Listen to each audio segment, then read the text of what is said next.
Hello guys, आज इस video के थ्रू हम सीखेंगे मैथ्स का एक सबसे इंपॉर्टेंट टॉपिक जिसको बोलते हैं ट्रिग्नोमेट्रिकल रेशियोज। जैसा कि आप सब जानते हैं, ट्रिग्नोमेट्री का एप्लीकेशन बहुत वास्ट है, वो हर जगह यूज होता है। इनफैक्ट जब हम हायर स्टैंडर्ड्स में जाते हैं तो कैलकुलस जैसा टर्म विदाउट ट्रिग्नोमेट्री कुछ नहीं है। तो सबसे पहले हमको ये समझना है कि ट्रिग्नोमेट्री क्या है, उसके अंदर क्या क्या इक्वेशंस हैं, कहां कहां यूज होते हैं और इक्वेशंस कैसे फॉर्म किए जाते हैं। Before coming to these topics, these concepts, सबसे पहले हमको समझना है ट्रिग्नोमेट्री क्या है। जैसा कि आप जानते हैं, हर एक नेम कहीं ना कहीं से डिराइव होता है, वैसे ही ट्रिग्नोमेट्री भी एक नेम से डिराइव हुआ है। जैसे फॉर एग्जाम्पल, मैंने ट्रिग्नोमेट्री को 3 पार्ट में डिवाइड किया। ट्रिग्नोमेट्री का फर्स्ट पार्ट है try, TRI, that means 3। Trigonometry का फर्स्ट पार्ट है TRI, दैट मींस 3। और जैसा कि आप सब जानते हैं, जैसा मैंने आपको स्टार्टिंग में बताया, trigonometry is related two triangles, और ट्राइंगल में 3 साइड्स होता है, and because of these 3 sides हम ट्रिग्नोमेट्री का एप्लीकेशन ट्राइंगल के साथ में रिलेट कर पाते हैं। सेकेंड जो वर्ड मैंने ब्रेक किया है ट्रिग्नोमेट्री से, दैट इज गॉन। गॉन का मतलब साइड्स, गॉन का मतलब होता है साइड्स। तो जैसे कि मैंने आपको बताया, ट्रिग्नोमेट्री कहां यूज होता है। ट्रिग्नोमेट्री बेसिकली ट्राइंगल्स के कंसेप्ट में यूज होता है, इसीलिए उसके पहले 2 ब्रेकिंग वर्ड्स का मतलब ही है 3 साइड्स। अब थर्ड जो मैंने ब्रेकिंग वर्ड यहां से निकाला है, दैट इज मेट्रिक। मेट्रिक का मतलब होता है मेजर। तो with this we are clear कि ट्रिग्नोमेट्री एक ऐसा टॉपिक है जो कि 3 साइडेड फिगर के मेजरमेंट में यूज आता है।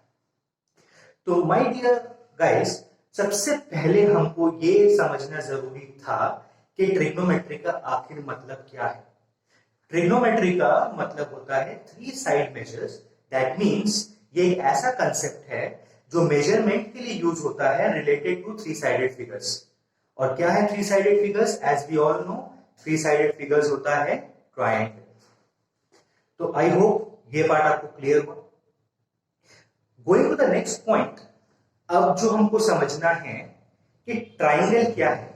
बहुत बार ट्राइंगल का कंसेप्ट हमको क्लियर नहीं रहता। ट्राइंगल में 3 साइड्स होते हैं, तो ये तो वेरी मच क्लियर है कि ट्राइंगल में 3 एंगल्स भी होंगे।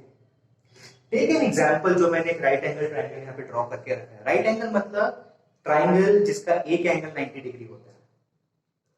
तो ट्राइंगल में 3 साइड्स हैं, मैंने तीनों साइड्स को लेवल भी कर दिया है। Side AB, side BC and side CA। ये एक साइक्लिक ऑर्डर में चलता है। तो साइड AB, फिर आता है BC, उसके बाद आता है CA। These are the sides. अब एंगल का बात करें तो इसमें 3 एंगल्स हैं। एक एंगल जो आप स्पेशली देख रहे हो 90 डिग्री है, बाकी 2 एंगल हम लोग कैलकुलेट करके निकालते हैं। ट्राइंगल के बारे में और एक चीज आपको जो ध्यान रखना है, जो कि बहुत इंपॉर्टेंट होता है, ट्राइंगल के तीनों एंगल को जब आप ऐड करोगे तो आपका सम आएगा 180 डिग्री, क्योंकि sum of all the angles in a triangle is 180 degree. तो ये कंसेप्ट याद रखना बहुत जरूरी है, बिकॉज ये हर जगह पर यूज होता है। बहुत बार हमको तीनों में से 2 एंगल दिया हुआ रहता है और हमको थर्ड एंगल खोजना पड़ रहा है। तो सिंपल भी क्या है, सिंपल थिंग आपको याद रखना है, तीनों एंगल को जब आप ऐड करोगे, जब आप उसको जोड़ोगे, तो आपको टोटल मिलेगा 180 डिग्री। तो ये आपका ट्राइंगल का कंसेप्ट है। अब आते हैं कि ट्रिग्नोमेट्री में ये कैसे रिलेट हो पाता है। तो पहले तो ये समझो कि ट्रिग्नोमेट्री में रिलेट करने के लिए हमको इस ट्राइंगल में एक एंगल यूज करना पड़ेगा, जिसको हम लोग नेम देंगे थीटा, THETA, थीटा। सपोज मैंने ये वाला एंगल लिया विच इज थीटा। तो ये वाला एंगल अगर आप थीटा ले रहे हो तो इस एंगल के हिसाब से ही हमारा साइड्स जज किया जाएगा। हमेशा याद रखिएगा एक चीज, जो भी एंगल आप थीटा लिए हो, जैसे मैंने ये वाला एंगल थीटा लिया है, तो इसके ऑपोजिट वाला साइड, इसके ठीक उल्टा वाला साइड होगा परपेंडिकुलर। क्या होगा? परपेंडिकुलर साइड, जिसको हम कैपिटल पी भी बोल सकते हैं। जो भी एंगल थीटा आप कंसीडर कर रहे हो उसका ठीक ऑपोजिट साइड होता है perpendicular side. Second thing, 90 degree के ऑपोजिट वाला साइड, 90 डिग्री के ऑपोजिट वाला साइड हमेशा याद रखिएगा सबसे लंबा साइड होता है, क्योंकि ट्राइंगल का एक थियरी है, सबसे लंबा साइड हमेशा सबसे बड़े एंगल के ऑपोजिट में रहता है। तो इसीलिए 90 डिग्री इस ट्राइंगल का सबसे बड़ा साइड एंगल है, तो इसके ऑपोजिट वाला साइड भी सबसे बड़ा होगा। और एक ट्राइंगल के सबसे बड़े वाले साइड को हम लोग बोलते हैं हाइपोटेनस। हाइपोटेनस, जिसको हम लोग कैपिटल एच से भी बता सकते हैं। तो हमको पता चल गया परपेंडिकुलर साइड क्या है, हमको पता चल गया हाइपोटेनस साइड क्या है। अब क्वेश्चन आता है ये थर्ड साइड के बारे में। माय डियर गाइस, ये थर्ड साइड होता है बेस। ये थर्ड साइड होता है बेस, जिसको हम लोग कैपिटल बी से भी डिफाइन कर सकते हैं। बेस हमेशा एंगल के बगल वाला साइड होता है, तो ये चीज याद रखिएगा, एंगल के ऑपोजिट वाला साइड परपेंडिकुलर, 90 डिग्री के ऑपोजिट वाला साइड हमेशा हाइपोटेनस होता है, और जो थर्ड साइड बच गया दैट इज योर बेस। तो जैसा कि मैंने आपको बताया, ट्राइंगल के तीन साइड्स, जो भी एंगल आप ले रहे हो दैट इज थीटा। थीटा के ठीक ऑपोजिट में हमको मिलता है परपेंडिकुलर साइड। 90 डिग्री के ठीक ऑपोजिट में, ये फिक्स्ड है, 90 डिग्री के ठीक ऑपोजिट में हमको मिलता है हाइपोटेनस। और अब जो थर्ड साइड बच गया दैट इज योर बेस। तो आई थिंक इसके साथ में आपको ट्राइंगल के साइड्स का कंसेप्ट क्लियर हो गया। तो जैसे कि मैं आपसे अब मैं आपको बताने वाला हूं कि मैंने इसको जब थीटा लिया तो ये परपेंडिकुलर बन गया और ये बेस बन गया। नाउ फॉर एग्जांपल, सपोज मैं इसको मिटा देता हूं, मैंने उसको मिटा दिया। अब मैं बोलता हूं I am considering this angle as my theta. तो हम लोग उसको क्या ले रहे हैं? हम लोग उसको ले रहे हैं थीटा। किसको? इस वाले एंगल। तो अब आप अगर इसको थीटा ले रहे हो तो इसके उल्टे तरफ वाला साइड, ठीक इसके ऑपोजिट वाला साइड बन जाता है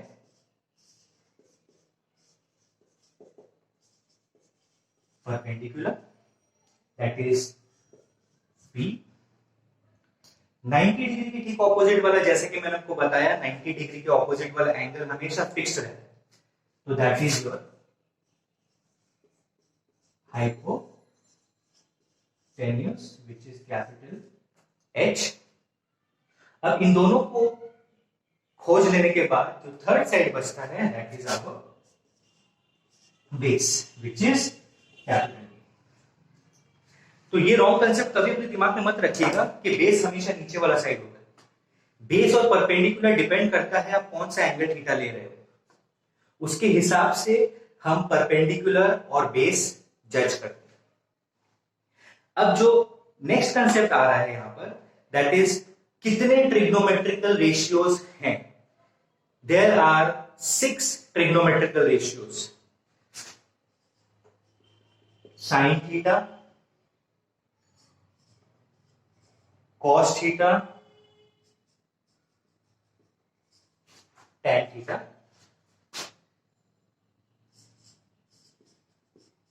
cosec theta, sec theta, cot theta. तो देयर आर 6 trigonometrical ratios.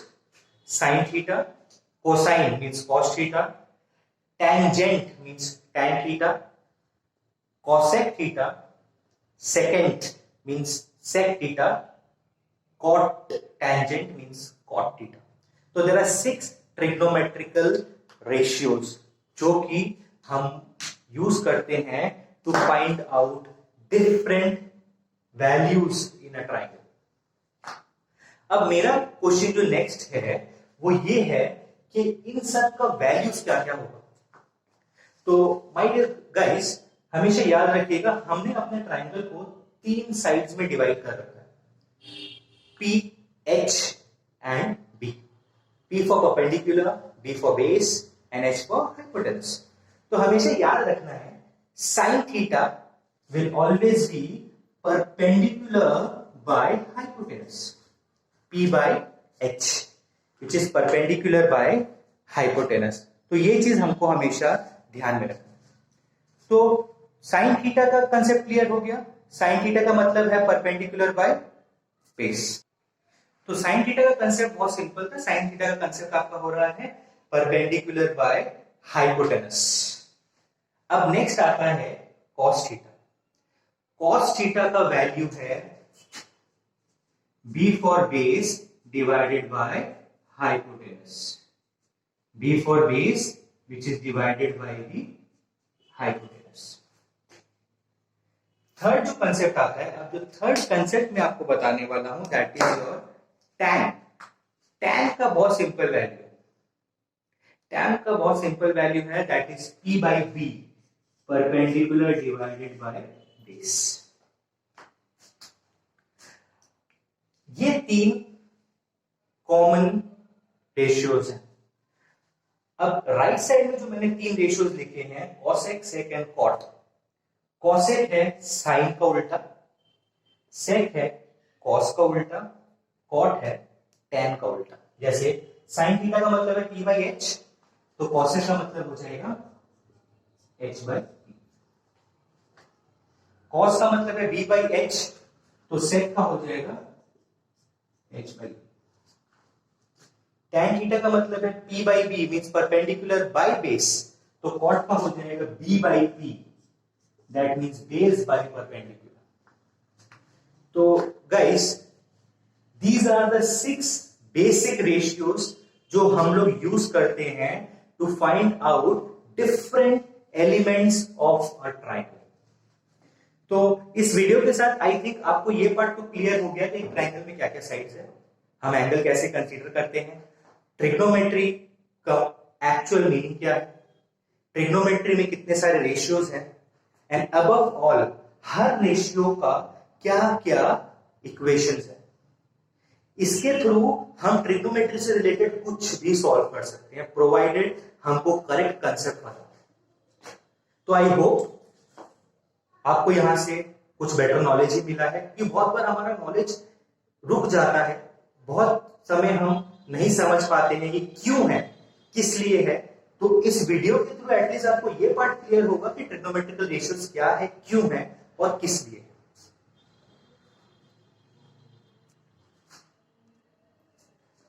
तो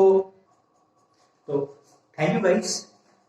अगर आपको वीडियो पसंद आया, आपको वीडियो से अगर कुछ भी नॉलेज मिला, तो please like and share and even subscribe to my channel so that मैं आपको और भी वीडियोस भेज सकूं जो कि आपके रेगुलर लाइफ में आपके स्टडी मैटर को सिंपल बनाए। So thank you, have a nice day.